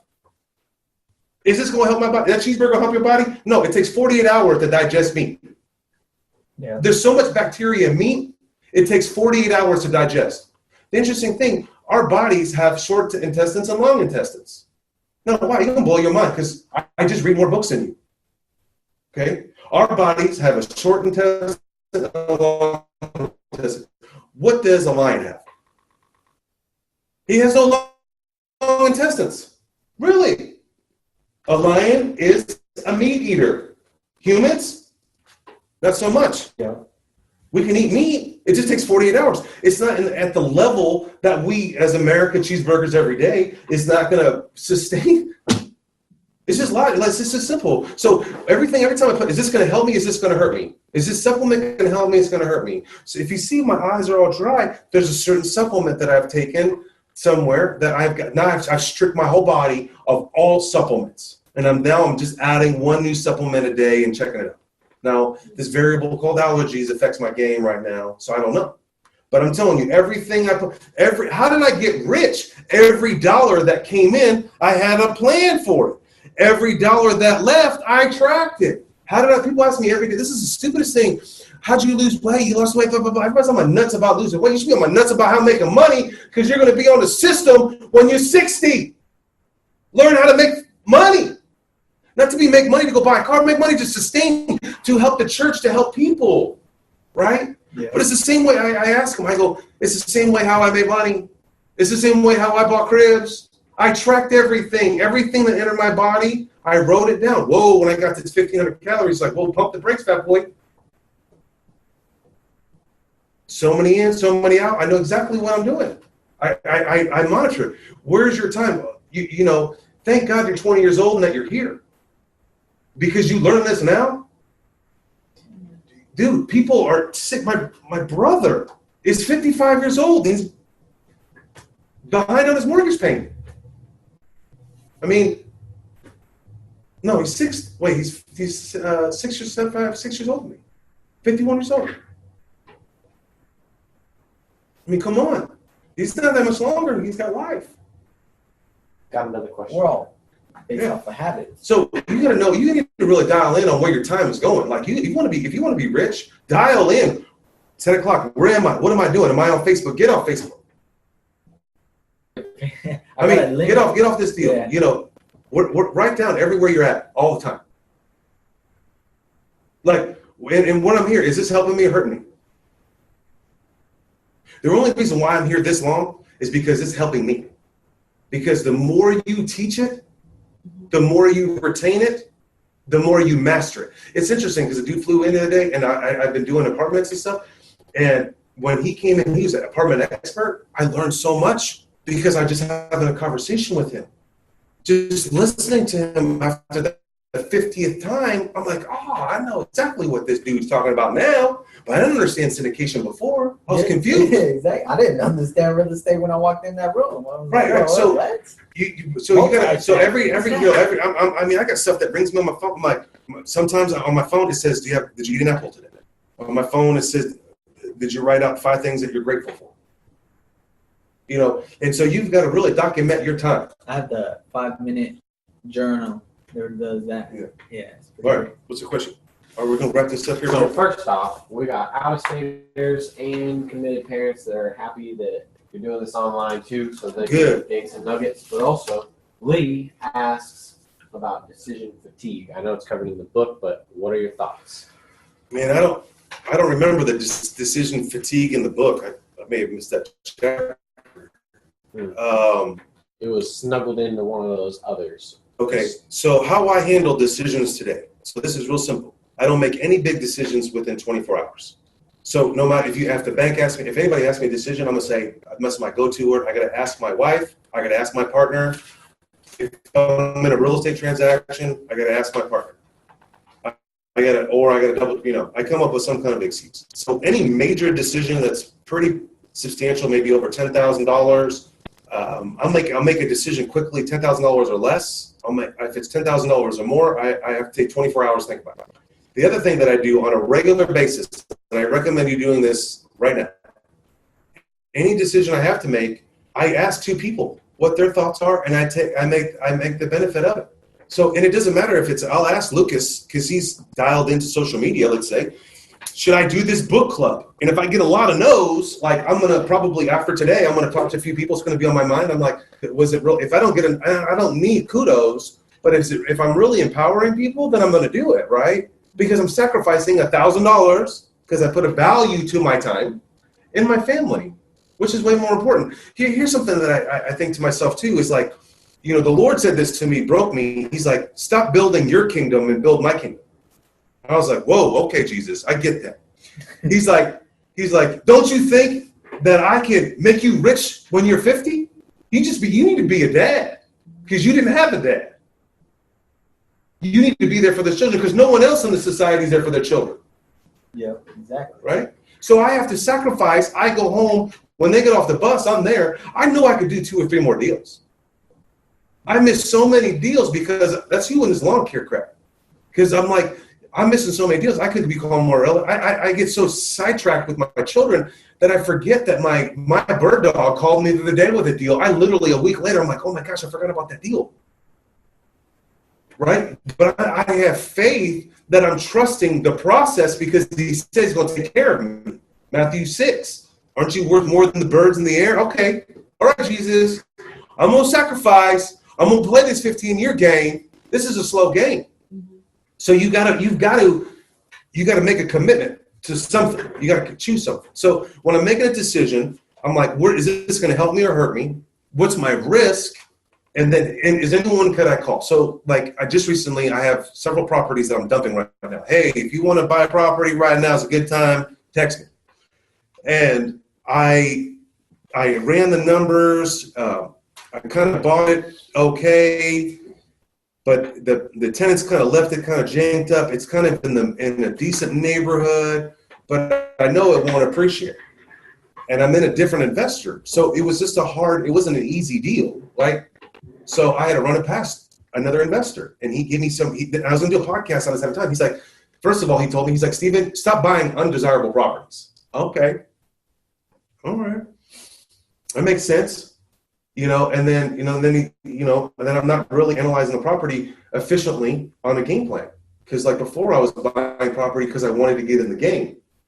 20 years later, I don't want to get in the game no more. The only thing I want now is cash flow. So if I have more cash flow, I have more time with my family. Yeah. I don't want to be jerking around with deadbeat tenants anymore. Oh, buying time. Right. So that's my decision process. So I usually run it past 2 people for sure. I try to run it past my wife. It's usually difficult to run it past her because she's out of the loop. I try to ask someone that's completely out of the loop. Right now, I'm creating this new business, and I pick the name, and my wife hates the name. But my clients that are going to be my future customers, they like the name. But we can't decide on a logo. So I just trust time. I know that's a flippant, dumb answer, but sometimes it's better not to have an answer till you have an answer. But Colin Powell says this: the problem with America is that we're indecisive. Make a decision not to do a decision, but make a decision. And the ultimate is I put a timeline on every decision I have to make, period. There's always a timeline. If I'm going to sell this property, it's on this day. On Monday, I tell you, there's another property I got coming up on Monday. On Monday, it's in my calendar. I'm calling the realtor, and I'm telling them, yes or no, pull the listing, and we're putting a new roof on it. But I put it in my phone to make that final decision. Now, if that realtor comes with an offer before then, great. He said he's kind of got an offer on there. I don't know. All realtors say that they got kind of offers coming. Mm-hmm. But I'm going to wait. And then on Monday, if I'm going to make that decision. So that's how I do a timetable. I make a quick decision, and I always ask, what's my risk? So, for example, this just happened to me. We're building a batting cage in my garage. Okay, I'm not a big fan, but we're building a batting cage. So we measured it out, triple checked it. I had my homie come out and help me build it, and we figured 30 feet would be enough. So I ordered a 30 feet net, and the 30-foot net is $250. So what's my risk? Now I bought it from Amazon, and I figured I could return it with Amazon, but Amazon has a new policy going out. You guys need to watch Amazon because now they're doing third-party sales, and now returns are through the third party. I saw that, and I knew it, but I was willing to take that risk. And we found out that the 30-foot net is not big enough. The 40-foot net worked better. And my job as a husband is to fulfill my wife because this is her dumb thing. I mean, this is her thing. This is her love. This is her love language. This is her love language with our daughter. This is their deal. Hey, I'm all about it. We have the finances. I budgeted a certain amount of money. I could do this. Okay. Now, so I ordered the next. The next net is $50 more. I pulled the trigger and made that decision. Now I'm stuck with another net. I don't want to email the person. Now I'm on risk. But most people will stop there. And what's the worst? I can donate. I can bless somebody with it. Now, who the hell's going to want a damn net? Nobody. So I can't sell on Amazon or eBay. But I took a leap of faith, and now they're going to take it back. So I had to go buy a special box. I had to ship it back for $30. Took your time. And 15%. But it's okay. It was worth that risk. I made that decision to make my wife fulfilled. For example, this wedding. I have to do this wedding ring now because I'm on a rower, and I want to let the world know that I'm married at the gym. It's a decision that I made. Now, you can buy something like this for $12 on Amazon, but I bought this on eBay for $2. But my decision is I had to wait 30 days to get it because it comes from China. See what I'm saying? There's the decisions that I make. What's my risk? What's my return? Am I willing to be patient? And will it hurt me? And so any decision, 10,000 less, I can pretty much make that decision within reason. If it's a negotiation game, I always wait 24 hours. If that person is mad at me, that's the answer that I needed. Now, if it's a $100,000 house and I got it under contract, I'm going to make that decision. I'm going to get it under contract. And if I'm going to lose $500 or $1,000 earnest money to tie it up, I'm going to do it. But most people don't get in the game because they're going to think they're going to lose $500 because they missed the deal because there's someone out there that has bigger balls than you or bigger ovaries than you. So they're going to pull the trigger. So I'm going to put the $1,000. I put $5,000 down, willing to lose. I wired money to China when I used to import from China. It was a hard decision to make. But, dude, I made 4 times my money back. Whoa, it was worth the risk. Am I importing stuff now? No. Because the only way to scale that is to wire more money to China. Yeah. And I don't want to lose another. I will take the risk for 5. But that was a big decision 5 years ago, 10 years ago. Oh. And I'm not a gambler. I'm a calculated risk taker. Ooh. I'm not a gambler. I'm a calculated risk taker. Oh, every decision I make, I think about that decision, and I just make a logical. And then I run it past someone I love, and I know when that person's giving me blowback or they're mean, I'm probably in the right space. Now, sometimes I'm hard-headed, but sometimes I'm slow. Uncomfort is comfort. Yeah, someone said this to me the other day. Smash me. It was interesting. I do get smashed. I know I'm really arrogant and everything, And, they're asking, why are you starting this new business? You're so good in real estate. Okay. Well, I think the guy's confused because I've always been an entrepreneur. Real estate is just like DJing or anything else. Right now, I can't buy houses. There's no houses. So I got to make money. I'm an investor. I am an entrepreneur. Know your makeup, know your title, know your skill set, and do it. Don't be chasing deals to make money or chasing opportunities to be in a flower business when you have no passion for. I owned a social media company. I got out of the social media company. I'm not into social media. One is I can't maintain the educational. I don't own an IT company. I used to be in IT, like when I was a computer nerd. I used to program in Pascal. People fall over when I tell them that. Yes, I used to hack into computers. I never want to touch a computer again. I literally don't. That's not my passion. That's not what I want to do. I'm an entrepreneur. I'm telling you, I'll be in a new business 6 months from now. I want to build businesses. I want to bless people. I want more partners. I want to make them millionaires, and I want to move on to the next one.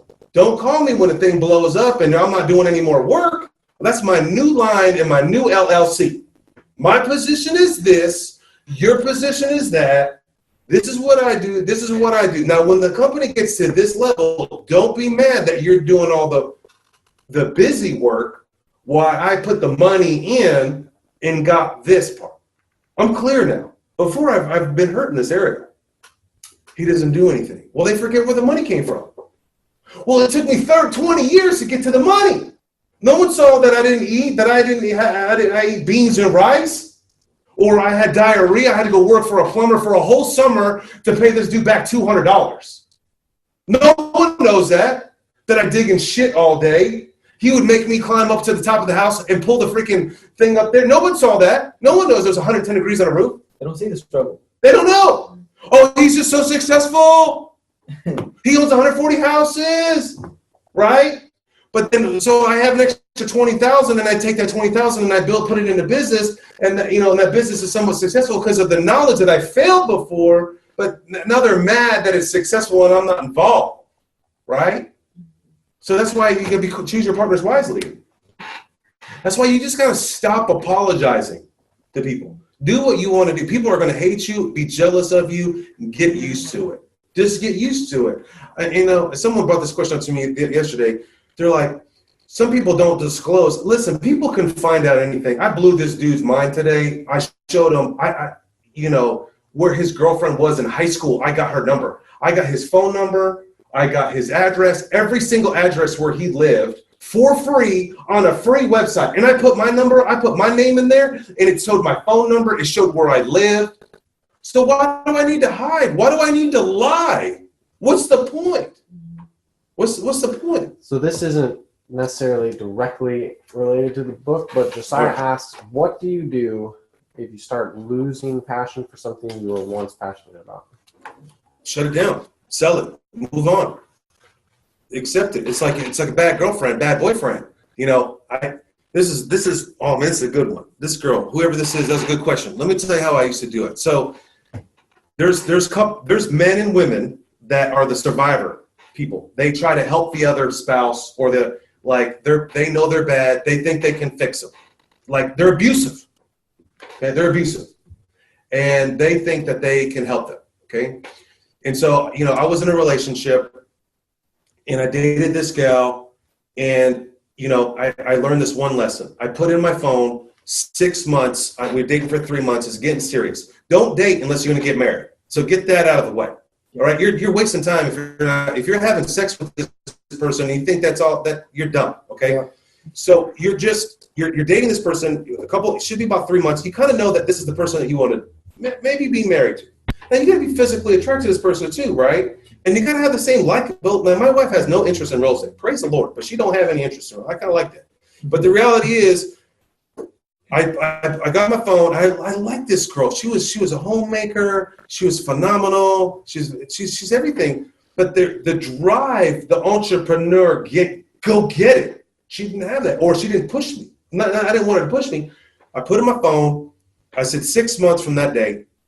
I said, do I love this person? Do I see myself marrying this person? And it came to that day, and no, it wasn't. Now I didn't have any aspirations. There was no other in the female in my life. I just made a conscious decision. It took me 3 months to break up with her because I was like I was like lazy, or it was comfortable. Man, I'm telling you, I would not be where I am today if I did not make that decision. There's no way in the world that I'd be successful if I wasn't for my wife. My wife is made. She just understands that I'm a crazy entrepreneur. I mean, and if you want to know more about that, at the landlord lunch coming up May 15th, my wife is going to show up here and she's going to get drilled. I hope people drill her. How what's it like with this dude?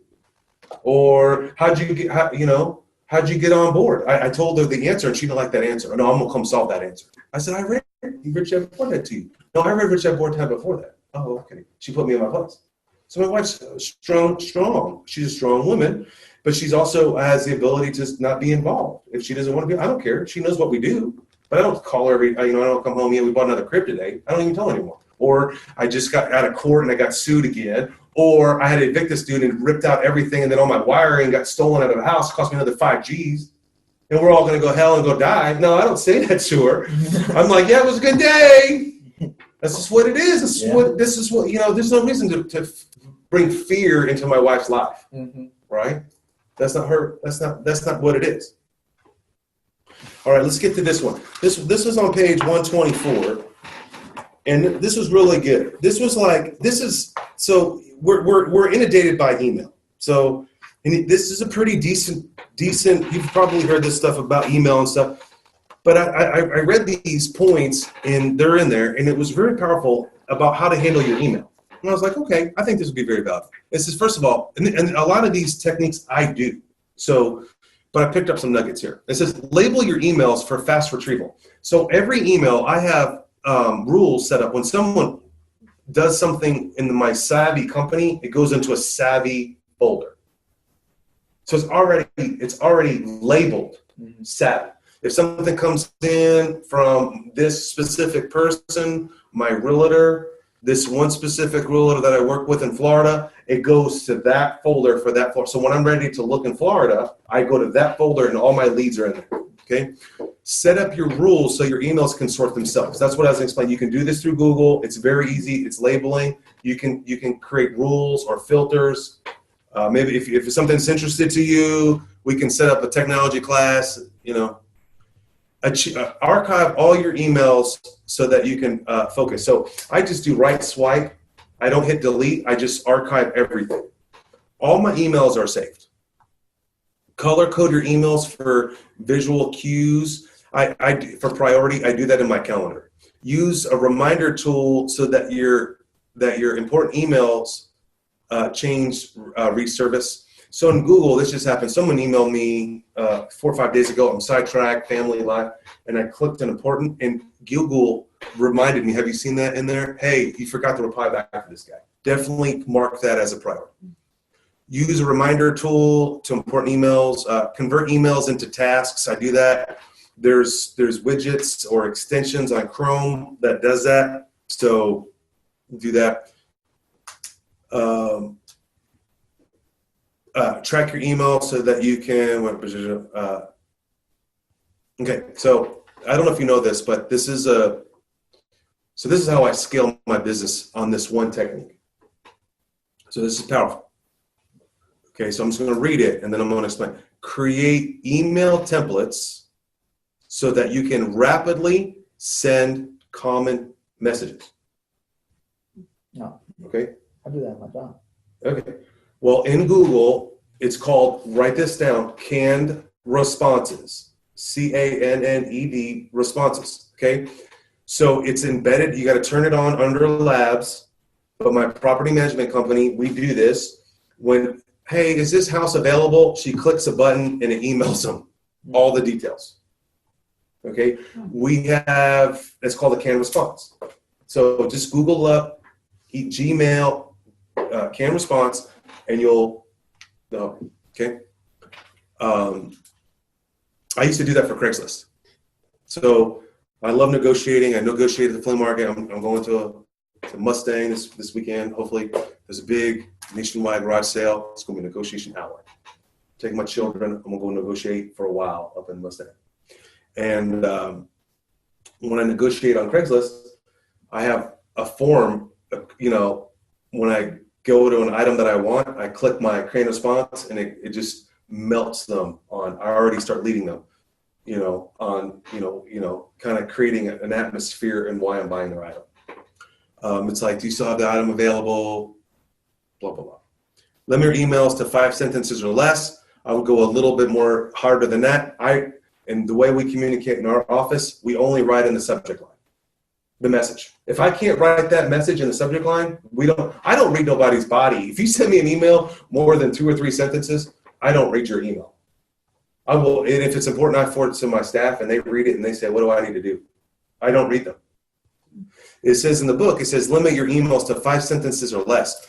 I say go even further. I'm crazy. Remember, you tuned into the wrong show. I email to my staff in the subject line, the address and what's going on. Limit your email, use social plugins so that you can see the faces and facts behind your email. So that's your nugget for the day. That was worth $10. I'm telling you, that is very powerful. So you can get a plugin, an extension, so when their email comes in, my face pops up. Okay? It goes into some other email stuff. Pretty cool. Any more questions there, Lucas? Yeah, in the book, that's a good one right there. it's being discussed, right? Making room for solitude. Do you have that in your routine? Do I have it personally? Alone time, thinking time. Yes. My ritual. Everyone's on social media. Yeah, they all go the into time. this. You've got to just make it a priority. I mean, it's like cliche in society because it's like impossible. I have no more time. You do have time. It's not a priority. It's not urgent. You know, you got to make time. You got to get up 5 minutes early. You know, I try to block out 30 minutes where I do my quiet time and I'll just kind of think about what needs to do. And I just kind of that's all I do. And I bring a device that's not connected to all my buzz and whistles. So I have a Kindle that's not plugged in, and I have no notifications on there, so I cannot be distracted. But yes, I do. Do I do it on a regular basis? Right now, I'm not getting it in the way I want to get it in. But I used to be on a super routine on it. But now I wake up at 5, and I have to stretch because my back and my knees on fire. That's what happens when you're 45. And then you got to do that, and then I'm like stretching my foot because I got plantar whatever fasciitis. Got that BS. That takes 10 minutes. Then I got to get dressed, and it takes me 20 minutes to get to the gym. I got to get there, you know. So it's like I don't have that kind of time what I used to. But I got to, you know, right now I'm on a special routine for the next 60 days. I'm going to hit it hard in the gym. I'm going to get super ripped. So right now I'm just putting everything on pause. You just focus on one or two things and knock that out. Did Lee jump off already? I saw him on there. How long do you work Yeah. out? A workout for an hour. Orange Theory. If you want to get ripped, just go to Orange Theory. Yeah, it's $100 a month, 2 times a week, $150 for unlimited. And I would like to take my shirt off and show you, but I can do my pecs on here. But it's like I used to hire a super trainer, super bodybuilder winner. He was amazing. I get the same workout at this place. I just show up there and I don't have to think about it. They work small muscles. It's circuit training. You're on the like today I was on the treadmill for 15 minutes, fast pace, slow pace, do intervals. Then I jumped on the rower. I did 600 meters and I did the squats. And then I jumped over into a bunch of dumbbells, did a little core work, and then I did some shoulder work. Tomorrow, it's always different. It's phenomenal. Orange Theory, I'm going to have a franchise one day.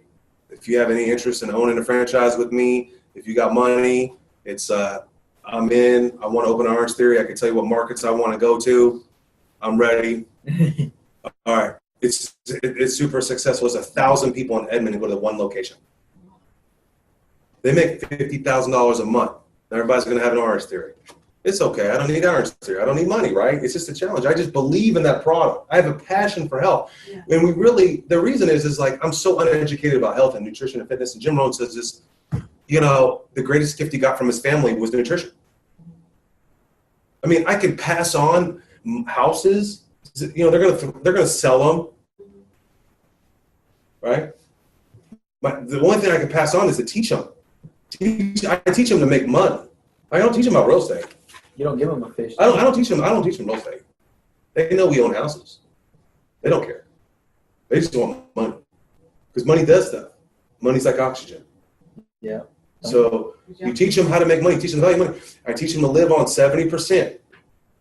You should be at your age. If you can't live on 70, you need to cut it out right now. If you want any discipline, you need to live on 70. What would you do with the other 30? Invest. If anything. What percentage? What percentage of my investment? All 30? Yeah. Wrong answer. What would you do with 30% of your income? If we can just live on 70%. Here you go. 10% in savings. 10% in active investing. 10% in passive investing. Okay? You got to live on 70. If you want to be like Chinese and smart, live on 60. But here in America, we live on 110. What if you live on 20? That's where I'm at. Yeah. I mean, I live on like $20 a week. No, like your total income. Yeah. So if you make $1,000 a month, $700, you cannot live like your rent, your house, your car payment could not supersede $700. Yeah. Okay. Yeah. No, you need to write it down. You need to know your budget. You need to know how much your electricity bill is. You need to know. But you've got to push yourself. If you start off at 10%, but you got to dial that deal back if you want to not be controlled by the world, try to live on time.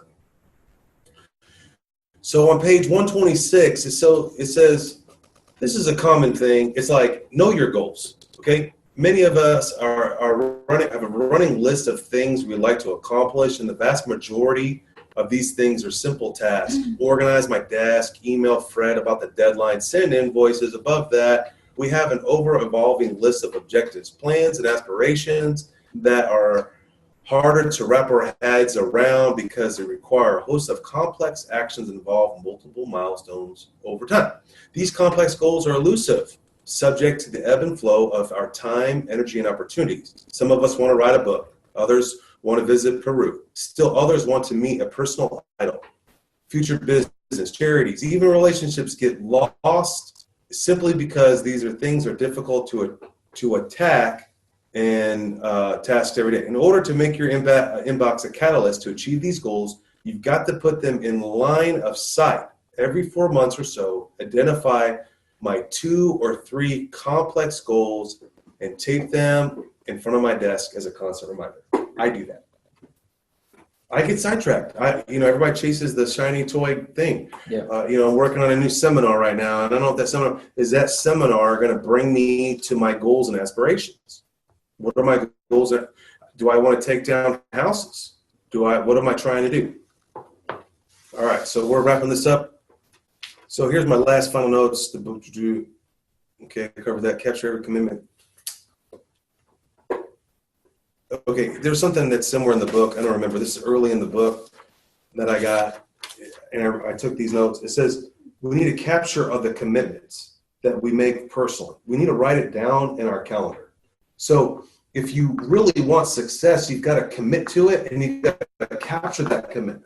You can't just say, I want to be a millionaire.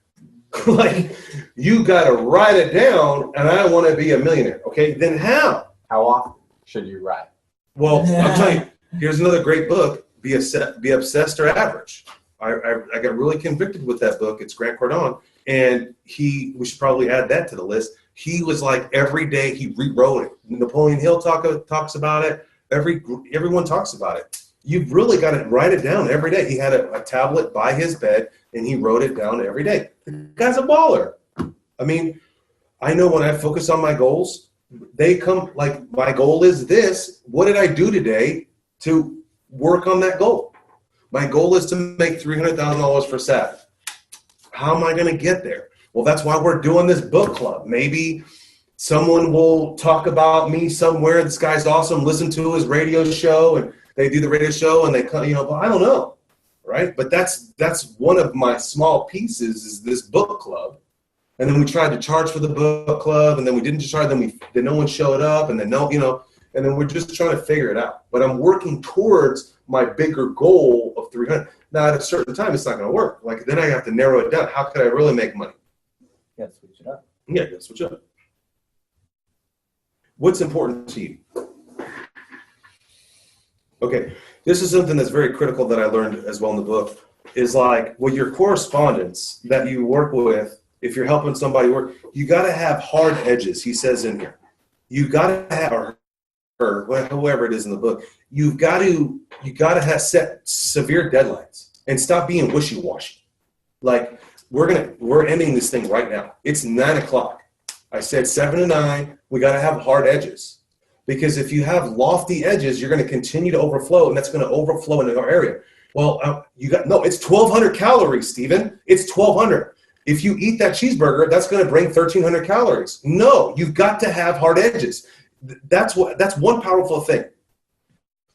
And I wrote in here, and my writing's encrypted here, so bear with me. Get hard edges. I live by a schedule, and I'm telling you, there's many times where people get frustrated with me because I don't call them back because I'm with a client, or I'm working on my project, or I'm writing a new book. This is what it is. I got a hard edge. Is that the interferes with it? It's a push and pull method. You got to stay focused. What's severely important? The other thing I got in the book too is that to get your routine going, and they're talking about writers. Stephen King wrote all those prolific writing. He's got triggers. that like what like it's certain music in the background. It's a certain tea, jasmine tea, at a certain temperature in a room. Yeah. Like it's cold in here. Anthony Robbins has a certain temperature in a room. That what motivates him. Anthony Robbins jumps into a very cold pool. That's what triggers him. Yeah, there's physical great successes with that, but it really helps him. It's a trigger. Figure out what my trigger is. A bad one is like after I eat dinner, I got to have something sweet. So how do I figure that trigger out? How did I start breaking that trigger? I started carrying gum. Another trigger is I overeat. It's automatic in my world. When they bring the food, I got this from my mom. Can I get a to-go box when they bring it? Or even if you want to be ballsy, and everyone's going to look at you funny, everyone's going to judge you, but how what's important to you? Weight loss is important to me. So when I order the meal, hey, I want to order. This is like what I because like it's like this happened to me today at my lunch today, but I opted for no fries for my meal. So I ordered a vegan burger. So, but no, I would say cut it in half, have the chef cut it in half, and bring me a to-go box. As soon as they bring the to-go box, I put it in there and I sit it on the side, out of sight, out of mind. So let me give you some examples. How do I do that with money? Break it in half. Put half of it. No, people. I love people. I can always tell a dumb, cheap person. Someone's going to get offended. You pay how much for locks? Wow, dumbass. I have one key that opens every freaking door in my world, right? One key, right? The locks are about $6 more, maybe $10 more, right? You could buy I think they're $20 more. Deadbolt at Walmart, the cheapest deadbolt at Lowe's is probably $10. I paid $26 for a deadbolt, a super high class deadbolt. But here's the thing, I factor that into my closing. When I'm writing up my offers, I add $500 for changing out locks, for admin fee, for this fee. So I'm going to Nashville next week. It's a seminar I'm going to. I add that in. I'm not a hypocrite. I expect you to buy my courses, right? I expect you to spend 10% on education. I go spend 10% to become better on my income.